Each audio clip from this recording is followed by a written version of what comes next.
On va s'imaginer un instant au-dessus des nuages, dans un brouillard total. Pas de sol en vue, pas d'horizon, rien. Juste du blanc à perte de vue.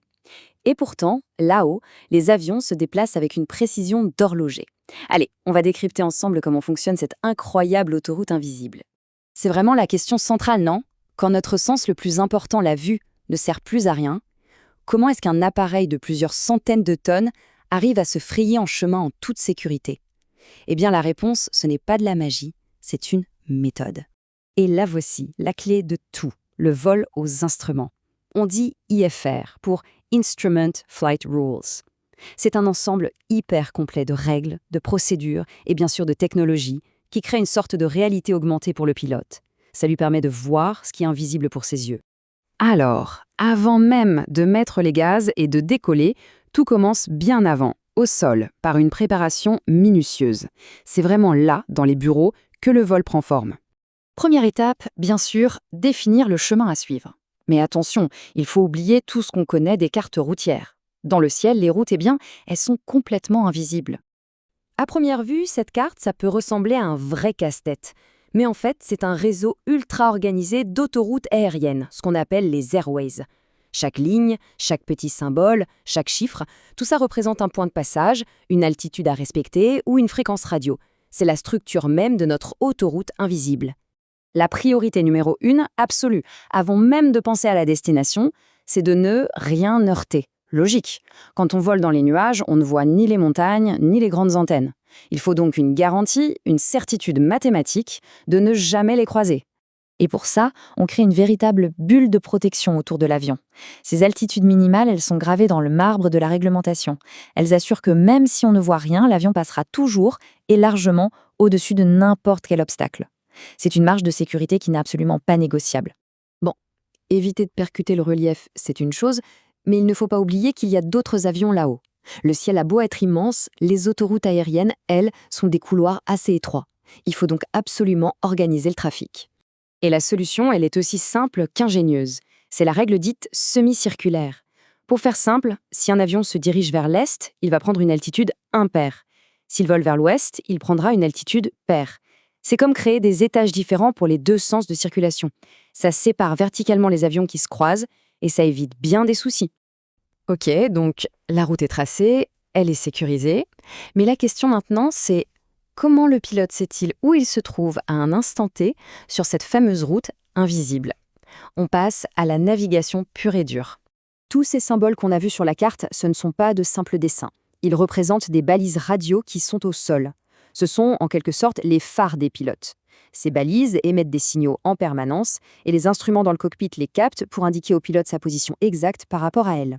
Il y a deux grands types de phares. Le NDB, qui est plus ancien, se contente de dire la balise est par là-bas. C'est un peu basique. Et puis il y a le VOR, qui est beaucoup plus précis. Il faut l'imaginer comme le centre d'une roue de vélo, avec 360 rayons qu'on appelle des radiales. Le pilote peut choisir de suivre une de ces radiales avec une précision redoutable. C'est vraiment l'épine dorsale de tout le système d'autoroute aérienne. Et pour que tout le système fonctionne, il faut que chacun sache où sont les autres. C'est pourquoi les pilotes communiquent très régulièrement leur position au contrôle aérien.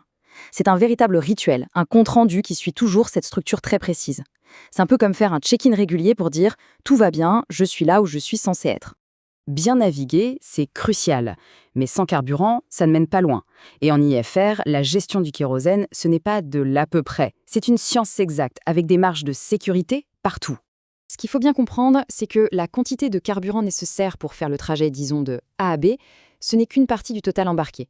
Tout le reste, ce sont des réserves obligatoires. On peut voir ça comme différentes couches de sécurité pour être prêt à faire face à n'importe quel imprévu. La première couche de sécurité, c'est la réserve de route. La météo, ce n'est jamais une science parfaite. Le vent de face peut être plus fort que prévu, ou le contrôle aérien peut demander un petit détour. Cette réserve, elle est là pour absorber ces petits aléas. La deuxième couche, elle, est encore plus critique. Imaginez le scénario. Que se passe-t-il si l'aéroport de destination est soudainement plongé dans un brouillard total et qu'on ne peut pas y atterrir? Eh bien, cette réserve de dégagement garantit qu'on a assez de carburant pour annuler l'approche, reprendre de l'altitude et voler tranquillement jusqu'à un aéroport de secours qui a été prévu à l'avance. Et enfin, il y a la réserve finale. C'est le dernier rempart, la quantité de carburant sacré. Même après être arrivé à l'aéroport de secours, il doit obligatoirement rester de quoi voler pendant 30 minutes supplémentaires. C'est une quantité à laquelle on ne touche jamais, sauf en cas d'urgence absolue. Bon, une fois que toute cette préparation est terminée, la route, les altitudes, les calculs de carburant, tout est compilé dans un document officiel. Un document qui va en quelque sorte sceller un accord entre le pilote et le système de contrôle.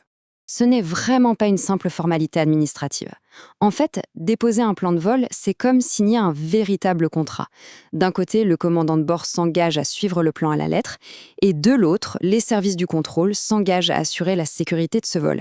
C'est un engagement mutuel. Et ce contrat, il résume absolument tout. Il dit qui est l'avion, où il va, comment il y va, à quelle vitesse, à quelle altitude, combien de temps ça va prendre et surtout quelles sont toutes les marges de sécurité prévues. Ça donne au contrôle aérien une image complète et anticipée de chaque vol qui entre dans son espace. Et ça, ce n'est pas quelque chose qui se fait à la va-vite 5 minutes avant de partir. Le plan de vol doit être déposé au minimum 60 minutes avant le départ. Ça laisse le temps au contrôleur d'analyser le vol et de l'intégrer dans le grand puzzle du trafic aérien du jour. Une fois que l'avion est en l'air, ce contrat devient la loi. Le moindre écart important par rapport à la route, à la vitesse ou à l'altitude prévue doit être immédiatement signalé et approuvé par le contrôle. C'est cette discipline de fer qui garantit la sécurité de l'ensemble du système. Au final, on voit que le vol aux instruments, c'est un ballet d'une complexité incroyable, mais qui reste totalement invisible pour les passagers. Tout est basé sur des règles, des prévisions et des marges de sécurité. Et ça amène à se poser une question. Quelles autres chorégraphies cachées, tout aussi complexes, assurent notre sécurité tous les jours dans d'autres domaines, sans même qu'on s'en rende compte ?